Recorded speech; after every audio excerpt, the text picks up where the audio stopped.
Olá, bem-vindos! Bem-vindos ao segundo episódio do nosso Log Talks. Por aqui você encontra conversas com especialistas de mercado, com especialistas da Corber Supply Chain, falando um pouco sobre os desafios da logística e do supply chain. Vai ter muita coisa boa por aí, acompanhem.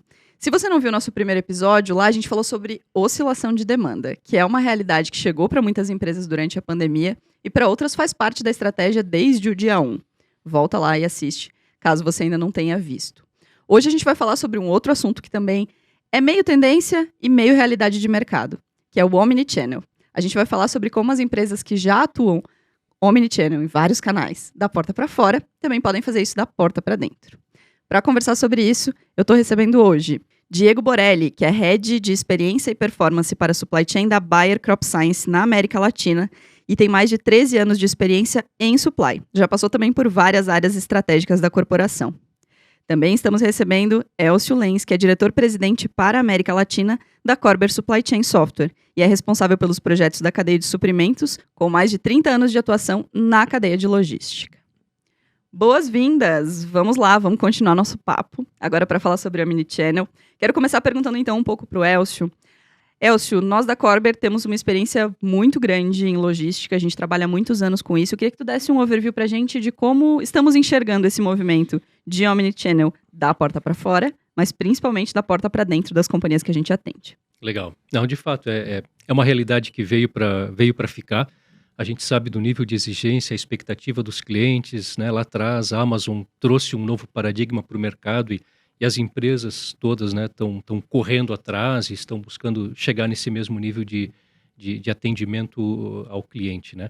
Na prática, o que nós temos visto, assim, e as empresas com as quais a gente conversa demonstram, né, que a integração, como eu comentei no podcast anterior, é um grande desafio para essas empresas. Quando nós temos distintos canais atendendo ao cliente de distintas formas, a experiência entre os canais para o consumidor final, ela tem que ser totalmente transparente, né? Ela tem que ser realmente seamless, quando a gente fala, né?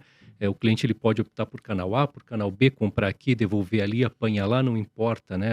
Exatamente como ele quer fazer a jornada dele de relacionamento com a empresa, e a empresa precisa estar preparada.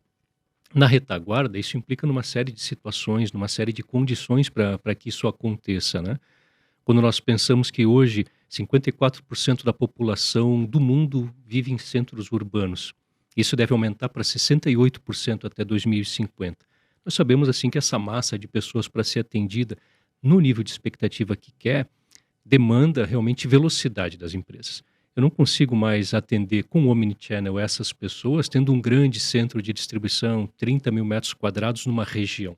Eu preciso ter os micro-fulfillment centers dentro dos grandes centros, com 300 metros quadrados talvez, atendendo de forma rápida, fazendo entregas de forma rápida. Agora, quando eu faço isso, eu crio uma rede como essa, eu começo a ter desafios ainda maiores aí de integração, de complexidade, eu preciso ter visibilidade, o meu estoque pode estar aqui ou pode estar ali, aquilo que o Diego pediu pode estar disponível numa outra cidade. Como é que eu lido com isso, né? Como é que eu faço isso de uma forma efetivamente integrada para que para o consumidor final seja transparente? Então, nós estamos trabalhando, os nossos clientes têm implantado tecnologias que dão suporte a isso, que vão desde a modelagem das redes logísticas, dos centros de distribuição, até o software que processa Order Management System, Warehouse Management System, e chegando finalmente na automação, porque muitas vezes, para dar conta da velocidade que eu preciso ter num Micro-Fulfillment Center para atender o meu cliente, eu preciso de algum nível de automação. É difícil conseguir fazer isso só com mão de obra. Queria que você falasse um pouquinho como a gente chega nesse momento da Corber, né? Porque a Corber é uma corporação global que está acompanhando tendência, está implantando o que é hoje tido como ponta, assim, né, de tecnologia para armazéns. Da onde veio esse histórico? Assim, há quanto tempo a Corber trabalha nesse mercado e qual é a estrutura dela para atender essa demanda? Claro, perfeito. A Corber tem 75 anos como empresa em distintas unidades de negócios, né? E particularmente em supply chain, nós estamos aí há mais de 20 anos com soluções para supply chain, que vão desde automação, automações tradicionais, automações flexíveis, até software e consultoria, né? Nós acreditamos muito naquele mantra da visão global, mas com presença local. Então, nós estamos aqui na América Latina também há décadas e acreditamos que a realidade operacional e cultural também das operações logísticas aqui na América Latina é diferente daquela da China, da Europa, dos Estados Unidos. Por operarmos nesses lugares, nós conhecemos um pouco essas realidades. Sabemos que os trade-offs aqui são diferentes, que o tipo de tecnologia que dá retorno de investimento aqui é diferente. Então, a nossa visão é ter essa presença local, esse entendimento local e servir o nosso cliente nesse ponto de vista local. Falando de empresa global, não é mesmo, Diego? Temos a Bayer, que é um super case. Queria que você falasse um pouquinho de como a Bayer entende, enxerga esse mercado omnichannel, já que é uma empresa com muitas facetas e com muitos mercados, como você já nos explicou lá no nosso primeiro episódio. Bacana. Primeiro que eu gosto muito dessa visão de que nada adianta a gente ser omnichannel da porta para fora se a gente não é da porta para dentro, né? E eu acredito que é muito nesse sentido e nesse momento que a Bayer está hoje, né? Sem dúvidas, a gente entende desse movimento que é necessário mais do que importante, né? É urgente que aconteça, mas também a gente entende qual é o perfil do nosso cliente e o modelo de negócio que a gente tem. Só para vocês entenderem um pouco, o nosso time comercial não é simplesmente lá, não são pessoas de vendas, simplesmente. Eles são consultores, de fato, para o agricultor, para os nossos parceiros comerciais e assim por diante. Então, como numa experiência omnichannel, eu consigo também pensar nessa experiência que o cliente tem na ponta. Como eu consigo continuar tendo esse perfil consultivo do meu time comercial, independente do canal, independente da plataforma em que eu esteja interagindo com o meu cliente. Então, acho que esse é um dos primeiros desafios que nós temos como organização. O segundo, pela própria característica do nosso negócio, eu não consigo ter o mesmo produto em todos os lugares do Brasil, seja por questões climáticas, seja por questões de armazenagem, seja por inúmeros elementos de dentro do processo de supply chain. Também um outro elemento importante é que eu preciso atender meu cliente no menor tempo possível. Eu preciso atender meu cliente na época em que ele precisa plantar, que ele precisa aplicar um produto. Então, todos esses elementos, eles são fundamentais para a nossa tomada de decisão. Então, estamos nos preparando muito bem da porta para dentro, para, no nosso próximo passo, a gente conseguir evoluir ainda mais na nossa experiência omnichannel. Hoje, a gente tem alguns features que o cliente ele consegue ter acesso e ter uma experiência quase que omnichannel com a Bayer, mas a gente sabe que tem uma jornada bacana aí para perseguir pela frente. Eu acho muito legal quando você fala sobre jornada. De novo, né, a gente está aqui falando sempre sobre tecnologia ser uma jornada, sobre tecnologia ser um processo, né, e não uma solução, uma caixinha que chega e resolve algum problema. Porque quando a gente está vendo as empresas tentando levar o omnichannel da porta para dentro, há uma necessidade de pensar estrategicamente em todas as questões de tecnologia, da mais simples de expedição até a robótica, né? Elcio, eu queria que você contasse um pouco de alguns cases de clientes que estamos vivendo nesse momento, né? Que estão contando com o nosso suporte e com o pensamento estratégico e com os especialistas da Körber para, desde o começo dessa integração de omnichannel no armazém, terem soluções aderentes à realidade daquele mercado. É viável, assim, uma empresa que já está no omnichannel da porta para fora, que já tem vários canais, que tem lá o seu varejo, que tem lá o seu varejo próprio, que tem o seu e-commerce, e agora está precisando internalizar esses processos por N questões de performance, de custo, de relevância, pode contar com a tecnologia a partir de que momento? Assim, qual que é o momento ideal para a empresa chamar o seu parceiro de tecnologia e para ele dar esse suporte nas decisões? Perfeito. E acho que bem como o Diego colocou, né, e você relembrou, assim, a gente fala sempre de jornada e a palavra cabe muito bem na minha visão, porque eu não creio que nós sejamos capazes, que nenhuma empresa seja capaz de implantar uma tecnologia sem ter feito o preparo cultural para ela antes. As coisas têm que andar juntas, né? Nós temos que entender o processo, entender os objetivos de negócio, a estratégia da empresa, criar um conceito, um entendimento dentro da empresa em relação a onde se quer chegar, e aí começar a construir isso.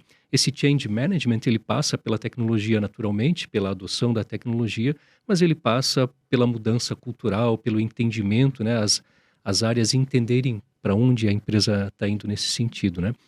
Os clientes com os quais nós temos trabalhado para ajudar na implantação dessa jornada, começam a fazê-la justamente nesse ponto de criar o entendimento, de criar o change management e projetando, né? Quando a gente falava assim de uma malha de distribuição diferenciada, com micro-fulfillment centers, o próprio papel, que é uma grande diferença, né?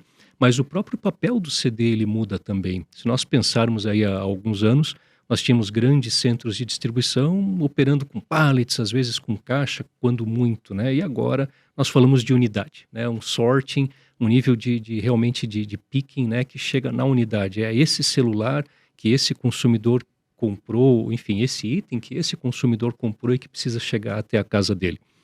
Eu preciso fazer com que o desenho do meu centro de distribuição contemple que distintos processos vão operar em paralelo, porque embora agora eu tenha que despachar esse item para esse micro-fulfillment center ou direto para esse cliente, eu também preciso continuar processando dentro desse centro de distribuição o pallet e as devoluções e etc. e tal.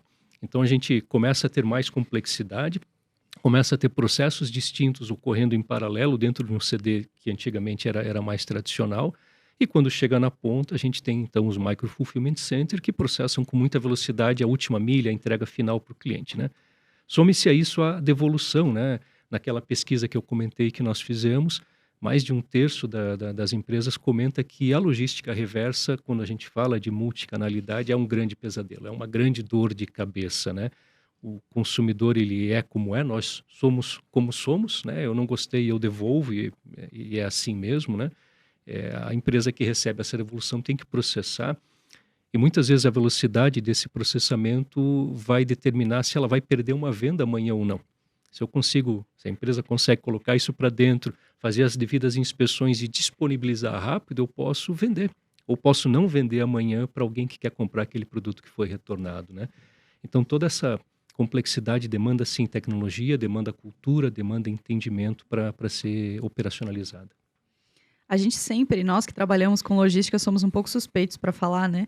Mas a gente sempre bateu muito na tecla de que logística e supply chain e gestão de armazém é estratégia, não é operação, né? É operação também, óbvio, mas assim, o pensamento tem que ser um pensamento muito estratégico, né? Diego, eu queria que você comentasse um pouquinho sobre isso, assim, de que forma tu entendes que o supply chain, a logística é estratégica do ponto de vista da omnicanalidade, assim, de que forma a estratégia pode mudar a realidade da omnicanalidade se ela for bem aplicada, assim.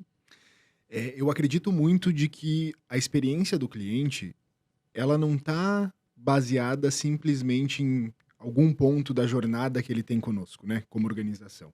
A experiência dele é a jornada completa dele. E aí talvez tenha alguns momentos super críticos lá quando ele fecha o pedido, quando ele fecha a negociação. Mas para mim, um dos grandes pontos da experiência dele é realmente o processo logístico, o processo de supply chain.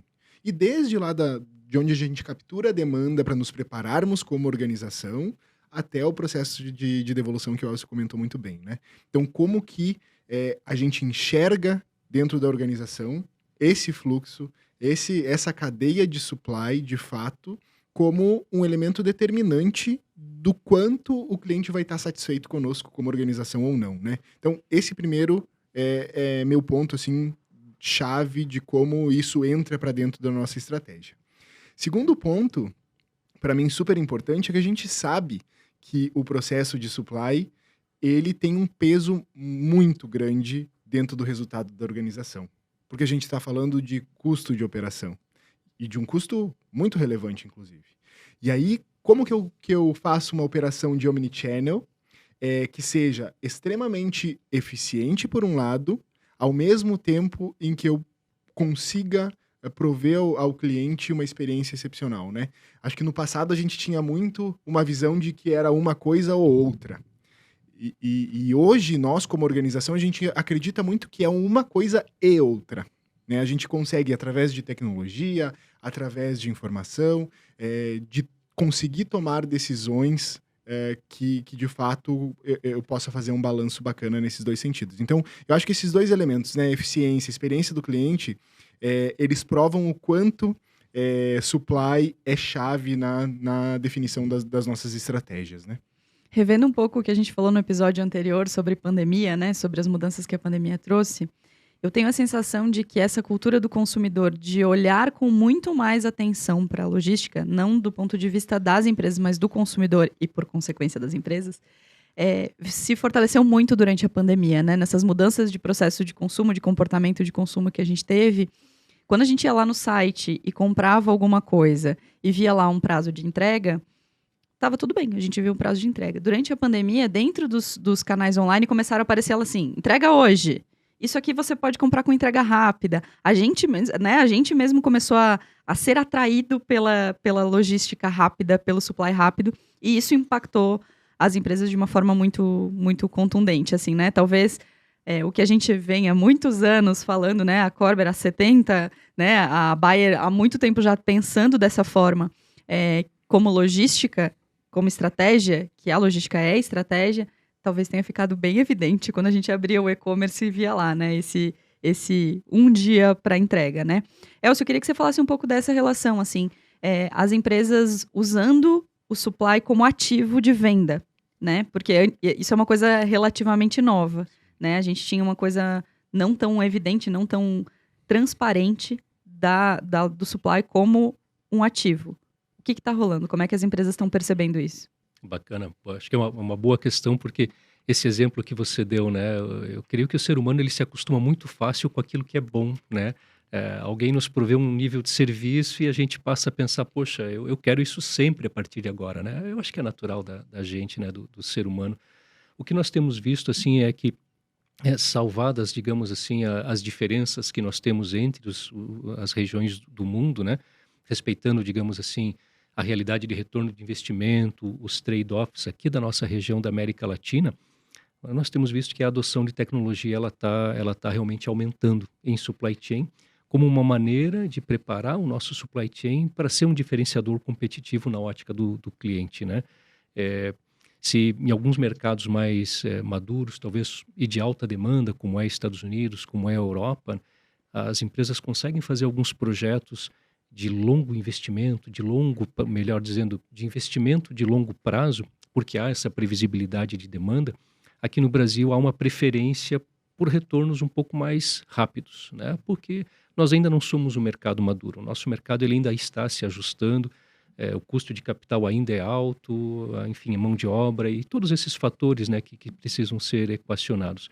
Então nós atuamos em alguns mercados mais maduros e desenvolvidos com tecnologias mais tradicionais, investimentos de longo prazo com altíssima eficiência e produtividade. Atuamos aqui na América Latina com tecnologias mais flexíveis, como são os robôs, né, os AMRs, os Autonomous Mobile Robots, porque nós acreditamos que eles são mais escaláveis, eles dão um retorno mais imediato e podem ir crescendo à medida que o mercado vai se revelando em frente a nós, né? A boa notícia, e aí eu queria uma confirmação do Diego para saber se é assim na Bayer também, né?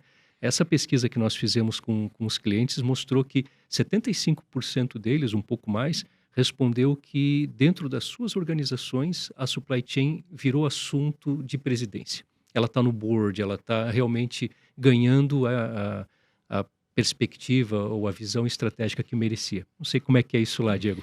Cara, exatamente na mesma linha. A gente vê, se eu comparo de 10 anos para cá, o quanto o supply ganhou, de fato, de importância no processo de tomada de decisão da organização como um todo e na definição de estratégia, é algo excepcional e faz parte do board, faz parte da alta liderança da organização, sim. Então, temos uma confirmação aqui de que, embora, como a gente estava brincando aqui antes da gravação, as companhias já tenham completado o bingo, né, da omnicanalidade, de estarem no e-commerce, de estarem no varejo, de estarem tentando drive-thru, estarem testando outros formatos, agora começa da porta para dentro, né? Como é que a gente vai fazer isso tudo operar de uma maneira integrada, operar de uma maneira inteligente, operar de uma maneira que tenha performance e que entregue custo. Então, a gente amar tudo isso aí que a gente falou na tendência da omnicanalidade da porta para dentro. Gostaram, gente? Esse foi mais um episódio do nosso Log Talks. O próximo, que sai daqui a pouquinho, vai ser sobre um outro tema que também é uma super tendência e a gente vai conversar sobre como a logística tem relação com ele, que é ESG. Não sabe? Então espera que logo você vai saber. Enquanto isso, segue a gente nas redes sociais da Corber Latam para acompanhar todas as notícias sobre o mercado de logística.